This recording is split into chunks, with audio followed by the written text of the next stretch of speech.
going to show you how to quickly connect your AirPods over to your iPhone. So just locate settings on your iPhone and then go to Bluetooth under here. So let's find Bluetooth on the top. Now turn this on.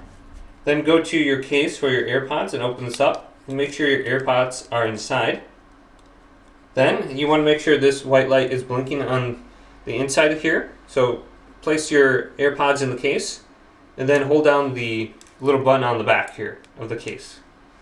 And this should cause this white to blink, this white light to blink. And it should pop up on your iPhone on the bottom. Just go to connect and you should be able to connect it.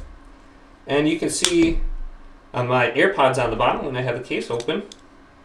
It says it's connected, or we can connect on the bottom. And you can customize it right here to announce calls and stuff. And we can continue. And they are now connected, so we can see the battery life of the case and the AirPods right there. And we should be good to go now. And we can start using them on our iPhone. So hopefully this video did indeed help you out. If it did, leave it a big thumbs up.